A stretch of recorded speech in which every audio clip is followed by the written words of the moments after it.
Hola, queridos cenobitas. Pues este es el último programa de la temporada 2, primera parte, porque va a haber más a finales de año.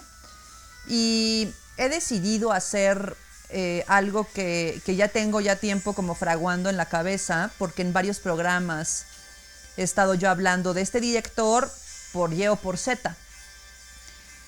Director, guionista, actor, compositor también. Y de nuevo tengo que regresar a los italianos, ¿no? Entonces vamos a hablar el día de hoy de Dario Argento, que nació en Roma en 1940. Es hijo de un productor de cine y de una fotógrafa. Entonces, en varias entrevistas él ya ha dicho que la parte o el amor por el cine o de cómo se hace cine, evidentemente lo agarró de las pláticas que tuvo con su papá como que fue productor, y la parte de la fotografía y sobre todo el gusto por este rostro femenino lo agarró de su mamá, ¿no? Es un tipo pues bastante solitario, calladón, gustoso de la lectura. En algunas entrevistas también dice que es gustoso de Shakespeare y de Edgar Allan Poe. Y su primera incursión en cine no fue en horror, ni en el giallo, ni mucho menos. Él escribió un guión con Bernardo Bertolucci y fue una película, parte del spaghetti western, que así se le llama en Italia, o sea, western, que fue Una vez en el oeste.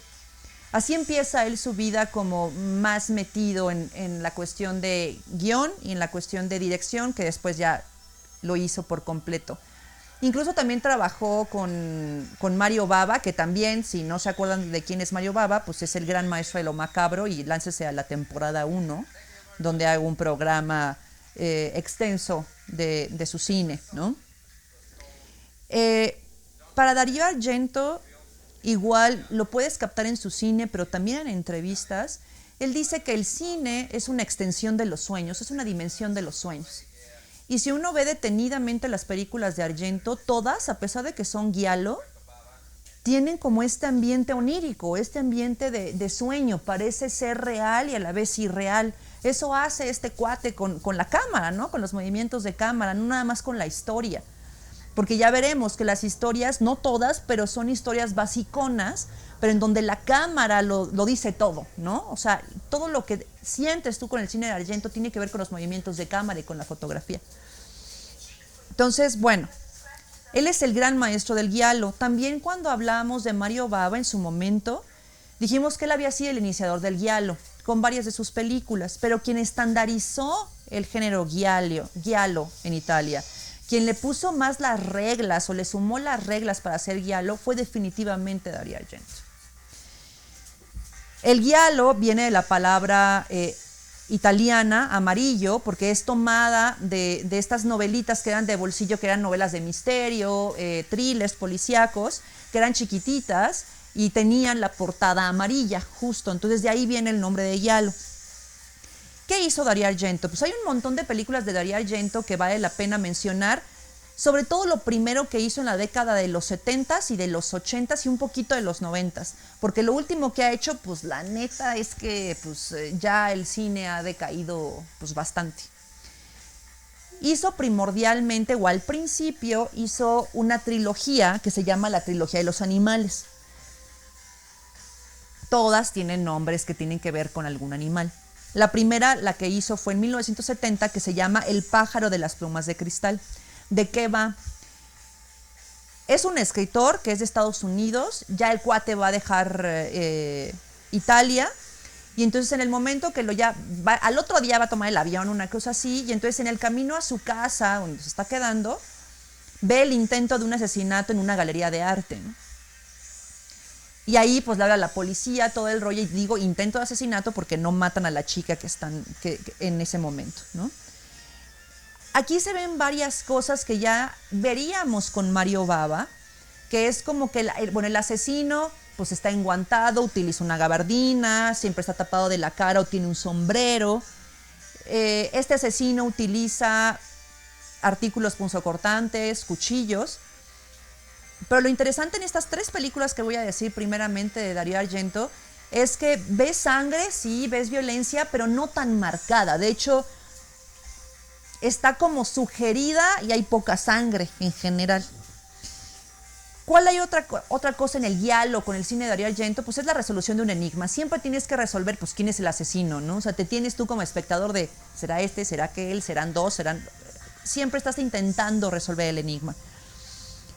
Algo que introdujo ya muy cañón Dario Argento, y en este específicamente ya se empieza a ver, son esos asesinatos como sensuales o con mujeres que son súper bellas, que ya tienen pues, paños menores o están en su casa solas y alguien las asesina. En algunas entrevistas él también comenta que estos asesinatos para él son pues orgásmicos, porque es el orgasmo, es dual el orgasmo, es el orgasmo sexual y es el orgasmo de la muerte, ¿no? En este caso, en esta película, hay pistas que el cuate este que pues, se ve envuelto en observar el intento de asesinato, pues la policía pues medio no halla y él empieza a investigar por su parte, ¿no?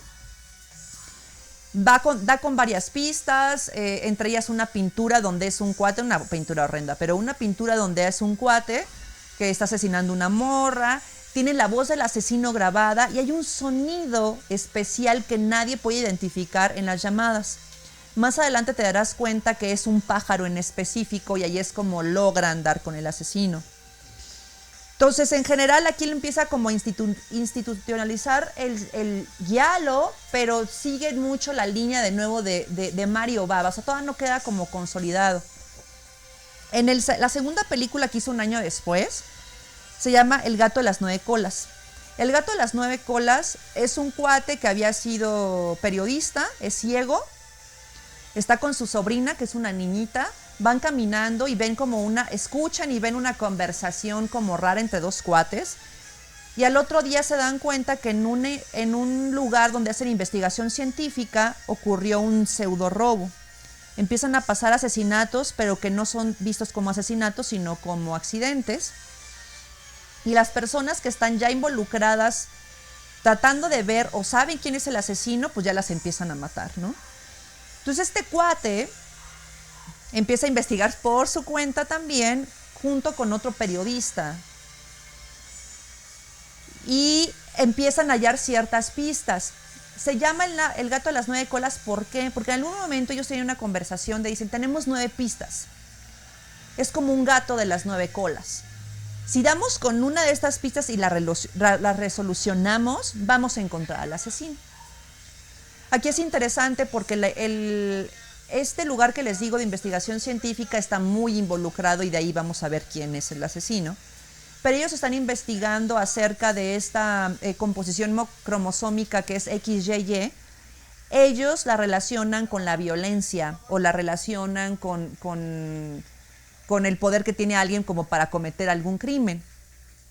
Y esa idea es interesante. Si ustedes ya ven científicamente eso que significa, pues no está relacionada con eso, pero está relacionada con el síndrome de Jacobs, que se le llama el síndrome del machismo o del supermachismo, el supermacho. Entonces sí, las personas que tienen esta secuencia cromosómica tienen estas características. Pero bueno, no les estoy quemando ninguna justo para que ustedes también empiecen a elucidar quién es el asesino, o etcétera, ¿no? Y la última parte de la trilogía se llaman 4 moscas sobre el terciopelo gris. Es un músico, un baterista de una banda de rock, que mata fortuitamente a un cabrón y una persona con una máscara de un niño creepy empieza a tomar fotos empieza a tomar fotos del asesinato, entonces lo empieza a molestar, ¿no? Y empieza a asesinar a toda la gente que tiene ese cuate a su alrededor. Los primeros 40 minutos de esa película están increíbles porque sí sientes la atmósfera completamente de intriga, de misterio, y tiene partes oníricas también. Para mí, de esta parte de la trilogía es la menos chida porque cómo se resuelve el enigma es un cuate que tiene una psicopatía causada por un trauma infantil, lo cual es un poquito como no tan creíble. Pero bueno, en general, te das cuenta de cuáles ya empieza, les comento, institucionalizar el giallo de alguna forma, pero sin ser completamente lo que conocemos hoy como giallo. Dario Argento también en algún documental comenta que para él puso puros nombres de animales en estas películas, no porque para él fueran la simbología del monstruo, ¿no? O el animal como un monstruo, sino porque el ser humano tiene un raciocinio mucho menos chido que el de un animal. Entonces para él ese es el significado de poner animales en esta trilogía. Y antes de que se me olvide, estamos viendo, bueno, yo estoy viendo, ustedes no, pero estamos escuchando un DVD que hicieron que se llama Demonia, que es un tributo a Dario Argento que se hizo en Los Ángeles, ¿no? Entonces, ya mucha gente yo creo que lo va a reconocer, pero si no, pues ahí para que lo chequen. Luego vendría la película donde completamente dio la pauta para hacer el giallo que conocemos, que es de las mejores películas, creo yo, de Dario Argento, que la hizo en el 75 y se llama Profundo Rosso, o Rojo Profundo. Todo empieza en una sala de conferencias con una chava que está hablando sobre parapsicología, y entonces con toda la gente viéndola ahí, dice que empieza a sentir algo raro y dice, siento que aquí que hay una persona que va a cometer como un acto muy violento, ¿no? Y se empieza a asustar y lo dice. Posteriormente, o corte B, está ella en su departamento y pues alguien llega y se la chinga, güey, la asesina. Al mismo tiempo en el asesinato está un músico, un pianista, que ve todo el rollo y le intenta ayudar, que es su vecino en esos departamentos. Y hay varias cosas que él logra ver, pero como que bloquea, ¿no? Y entonces, fortuitamente, de nuevo se ve envuelto en la investigación y empieza a él a investigar por su cuenta. ¿Por qué esta película es bien importante? Esta película es importante porque, como les comento, institucionaliza el giallo, pero introduce Argento nuevos movimientos de cámara que hacen que todavía te cause más tensión lo que estás viendo, más misterio, pero además introduce un personaje en esta película, que en ese momento era su pareja, que es Nicoldi, Daria Nicoldi. Al personaje principal lo ayuda esta persona, Daria Nicoldi, para ver qué rollo con el asesino. Y entonces ella se convertiría como parte de la musa. Y es muy importante Daria Nicoldi, ¿por qué? Porque en la siguiente película, sin ella, la siguiente película no hubiera sido lo que fue, creo yo. El caso es que esta película es importante por eso, por Daria Nicoldi como la musa, pero aquí ya empiezas a ver cómo Dario Argento de los asesinatos, porque aquí en esta película ya empiezas a ver asesinatos ya así de plano súper sangrientos, súper violentos. Él coloca el asesinato, la escena de los asesinatos, y lo relacionas completamente con arte. O sea, a pesar de que son violentos, a pesar de que son sangrientos, puedes decir, son profundamente preciosistas las imágenes de los asesinatos, ¿no? Y eso es lo que él hace en su cine. Ya no le presta mucha atención al guión, le presta atención a las imágenes, a los colores, que ya había hecho Mario Bava, by the way, porque Mario Bava ya en los colores ya le había puesto mucha atención para ocasionarte ciertas sensaciones, ¿no? Entonces es importante por eso. Hay un elemento en esta película, una escena que yo creo que es la que, o si ustedes buscan Profundo Rosso, les aparecen ciertas imágenes. Hay una escena en particular que es completamente terrorífica y es un autómata, pero que tiene la figura y la cara de un niño, pero bien creepy, ¿no? Y después se da un asesinato bien sangriento. Esa escena en particular, hasta el día de hoy, quien lo vea va a decir, nada más, o sea, sí te causa pavor, ¿no? Hay escenas incluso en una casona también, como goticona, increíble. Entonces, bueno, este músico y esta chica empiezan a elucidar qué rollo con el asesino. Con Dario Argento pasan dos cosas importantes en sus películas que ve uno como marcas. Una es que todos los protagonistas o son músicos o son escritores, o sea, tienen que estar relacionados con el arte. Los protagonistas son artistas. Y por otro lado, también es muy marcado en el cine de Argento, donde no nada más es un asesino, son dos regularmente. No en todas, pero hay, ¿no? Esa cuestión de dualidad. Luego se daría lo que yo considero del cine más hermoso de Argento, que ya le llamaríamos neogótico, que sería la primera parte de la trilogía de las madres, que es Suspiria, la hizo en el 77.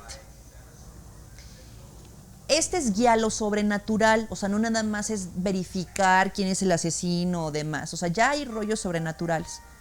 ¿Dónde se basa Dario Argento? Dario Argento y Daria Nicoldi se basan, y ya lo había comentado yo en el programa de La Madre Terrible, donde hablé yo justo de esta trilogía, es tomado del ensayo de Thomas de Quincy acerca de las tres madres, pero que se llama Suspiria de Profundis, entonces de ahí toma el nombre.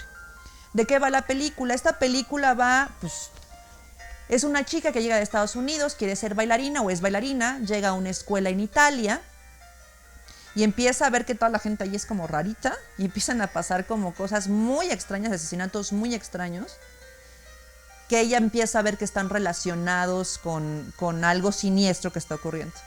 Esta película es un cuento de hadas pesadillesco, completamente. O sea, puedes ver en los colores, en todas las tomas y en la historia que es un cuento de hadas, pero pues como completamente terrorífico. Aquí introduce también una banda que utilizaría él en diferentes historias, que es la banda italiana de Goblin, ¿no? Y donde también la música es donde empezamos a ver que Dario Argento estaría como muy involucrado, y ya en su cine después veríamos que es parte importantísima de lo que te quiere decir, ¿no? O ponen las atmósferas perfectas para ello. Además de las inspiraciones que les digo de Thomas de Quincy y que escribió con Daria Nicoldi el guión, por eso digo que sin Daria Nicoldi Suspiria no hubiera existido. En algunas entrevistas también dice que para los colores, que yo ahí diría sí, y además le sumaría otra cosa, ahorita les diré, se basó en Blancanieves, la de Disney, para hacer la combinación de colores. Pero también creo yo que se basó en mucho cine de Mario Bava al haber trabajado con él, estos azules con rojos y estas mezcolanzas tremendas, ¿no?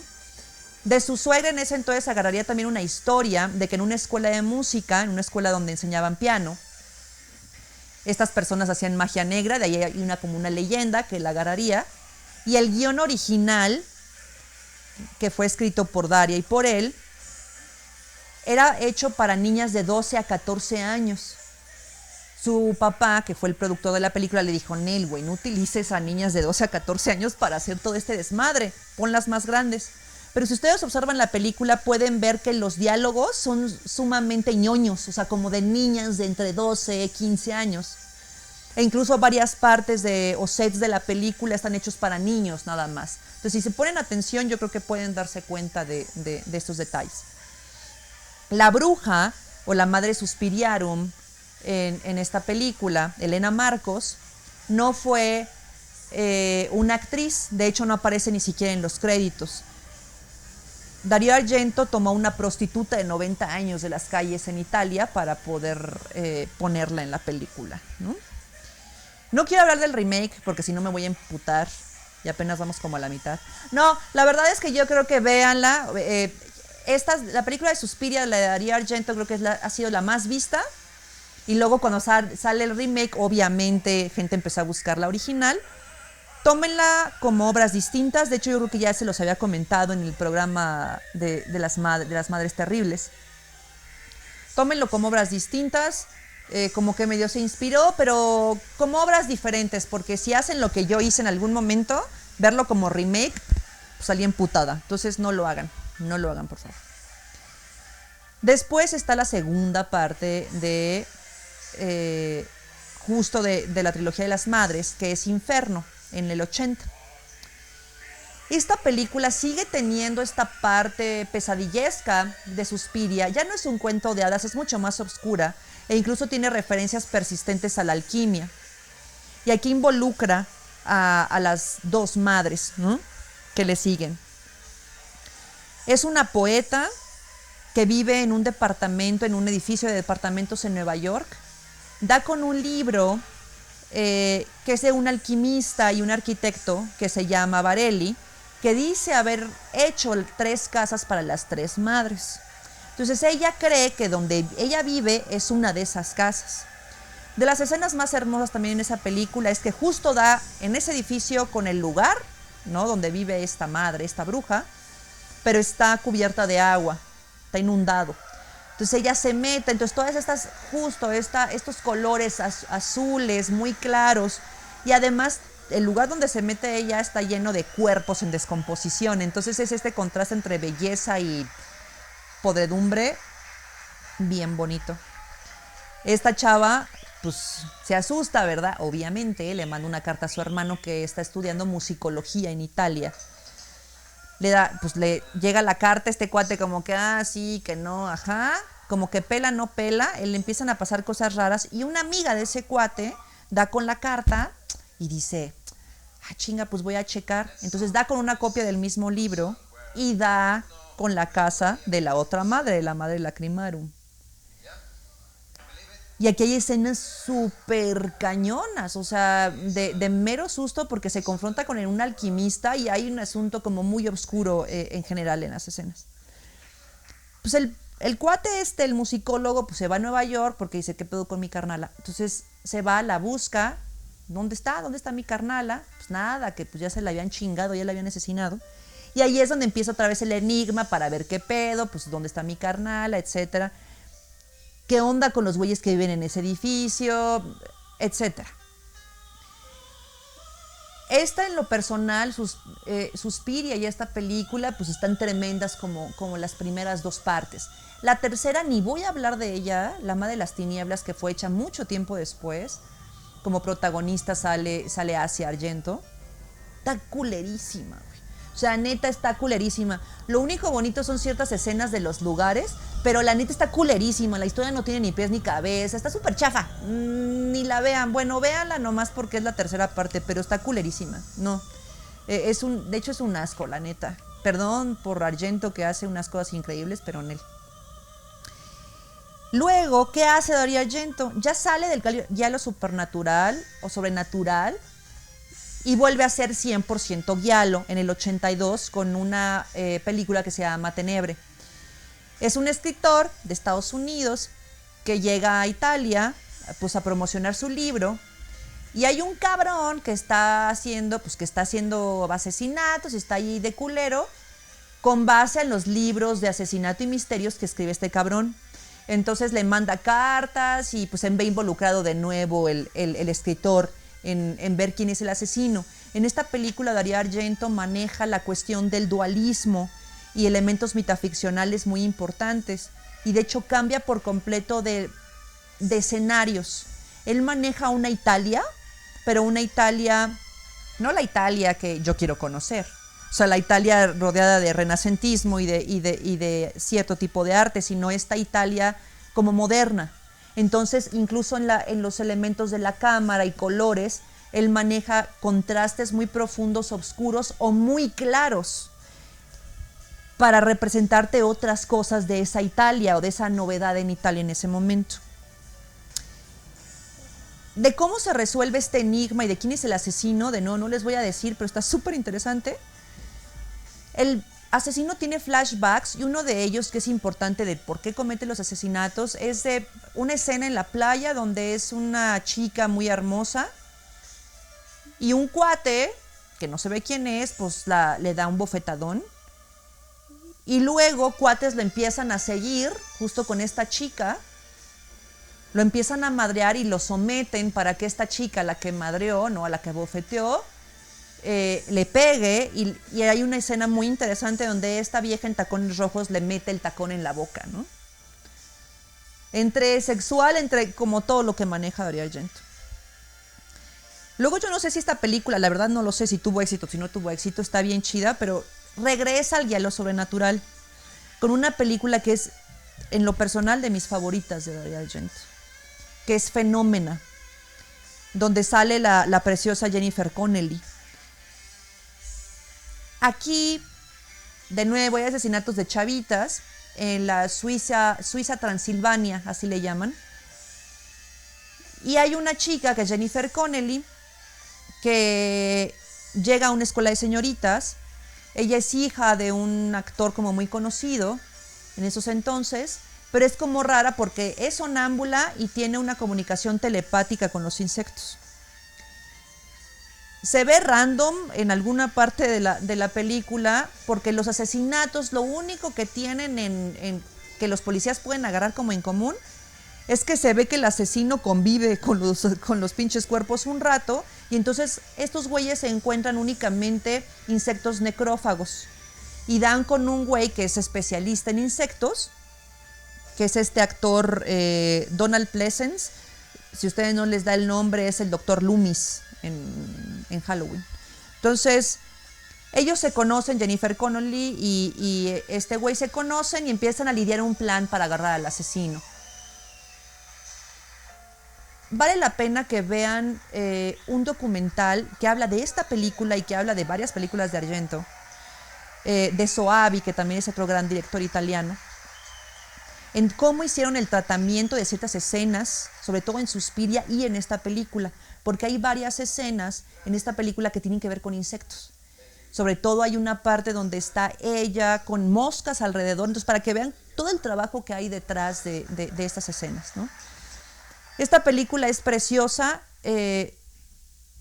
por la historia, por cómo se desenvuelve el giallo, pero además hay la introducción también de un monstruo per se, o sea, tú puedes ver un monstruo ahí que es muy interesante y hasta alguna parte te da como un poco de tristecita, la verdad. Entonces, esta neta, véanla. A quien le gusta Jennifer Connelly, pues va, ¿no? Luego, ¿qué pasa? Pues Dario Argento ya no sabe qué hacer. No es cierto. No, sí hace un montón de cosas. Pero antes de eso quiero comentarles cuáles son algunos rasgos que podrían no saber de Dario Argento. Ustedes saben que en el giallo el asesino nunca, solamente lo vemos cubierto y enguantado de negro, ¿no? Con guantes de piel. Todas las manos que salen enguantadas del asesino en todas sus películas son las de Dario Argento. Eso también simbólicamente es como interesante. Le gusta meter mano, ¿no? En todo. O sea, no deja gratuito nada.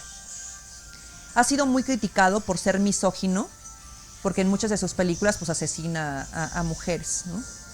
Y pues las asesina muy culero. Pero si en realidad leen bien el cine de Argento o ven bien el cine de Argento, o sea, él mata parejo, ¿eh? O sea, tampoco es que mate nada más pura ruca. Mata parejo, pero además muchas de sus heroínas son mujeres o muchas de las asesinas son mujeres. O sea, la parte maestra detrás del asesinato es mujer. Entonces, misógino no del todo. Y él diría en muchas entrevistas que no, que nada que ver, que él usa muchas mujeres porque las considera más bellas y más inteligentes que los hombres, ¿no? En boca de su hija, de Asia Argento, ella dice que su teoría de por qué usa tantas mujeres como asesinas es porque él tenía una muy mala relación con su abuela materna, y que siempre habló de ella como un monstruo. Entonces, que de alguna manera relaciona a ella de por qué las asesinas en sus películas, muchas son mujeres. Y hay otro asunto importante con Dario Argento. Ustedes saben, o sabemos en general de manera intuitiva, que el cine oriental y el cine occidental son muy diferentes. Pero Dario Argento es súper famoso en Japón, por ejemplo. ¿Por qué es? No es por las historias, donde a lo mejor los japoneses, chinos, coreanos, etcétera, podrían no sentirse involucrados. Se sienten involucrados por la cámara, por las imágenes, por la pintura que hay en esas imágenes. Entonces es bien interesante que Dario Argento ocupa como artista Oriente y Occidente, y es muy conocido entre los jóvenes, incluso aunque haya hecho cine desde los 70s, ¿no? Creo que es una persona muy genuina y honesta al hacer arte, ¿no? Y hace lo que quiere cuando quiere hacer una película. Ya las demás películas que les voy a hablar antes de que hiciera Mugreros, porque la neta ya las últimas ya como que en él, hizo una película llamada Ópera en el 87. No sería muy famosona porque es giallo también, pero yo aquí quiero rescatar el póster. El póster de esa película, obviamente los asesinatos son en un teatro, ¿no? Donde hacen ópera. Pero la portada es una mujer que tiene unos alfileres en los ojos y le impide cerrar los ojos. Y creo que se convertiría eso no sé si sea verdad, yo lo relaciono de esa manera y leí algo al respecto. Y eso se convertiría en un símbolo en el cine de Argento. O sea, tú estás viendo una escena violenta, no quieres ver, pero quieres ver. O sea, estás obligado a verla, porque es llamativa, ¿no? Entonces eso se convertiría como una parte metafórica de su cine. Luego hace una película que yo creo que mucha gente no la conoce, pero es importante hablarla porque él trabajó con otro grande del cine que fue George Romero, que se llama Los ojos del diablo. Son 2 adaptaciones de 2 cuentos de Edgar Allan Poe. Es La verdad sobre el caso del señor Valdemar y El gato negro. Cada uno de ellos, Darío Argento y George Romero, hacen el guión para cada una de ellas, uno y las dirigen. Entonces trabajan en mancuerna. Vale mucho la pena ver cómo cada uno de los artistas pues plasma por completo su estilo, ¿no? Y aquí en este tipo de películas, durante ese entonces, es donde Darío Argento ya en su cine empezaría a implementar mucho mayor cantidad de efectos especiales, porque conocería a otro gran actor y gran máster de los efectos especiales, que es Tom Savini. Y hay una película en especial, porque si hablamos de todo lo de Argento, pues nos va a llevar como más horas, ¿no? Pero Argento produjo, hizo con un montón de gente más en Italia y en otras partes del mundo un montón de cosas. O sea, no se les olvide que pueden ver el nombre de Darío Argento en cine que no fue dirigido por él, que solamente produjo. Cuando hablamos de Lamberto Bava en su momento, hablamos de la película que hizo Lamberto Bava con Darío Argento, que fue Demonios. O sea, hablamos de Darío Argento hasta en La Sopa porque estuvo involucrado en un montón de cosas. En los 90 hay una película que se llama Trauma, donde ya sale su hija chiquitilla, que se llama Aura. Es una jovencita que pues, está bien trastornada, güey. Aparte tiene anorexia y está encerrada en un lugar, en un psiquiátrico. Se escapa, conoce un cuate que escribe para un periódico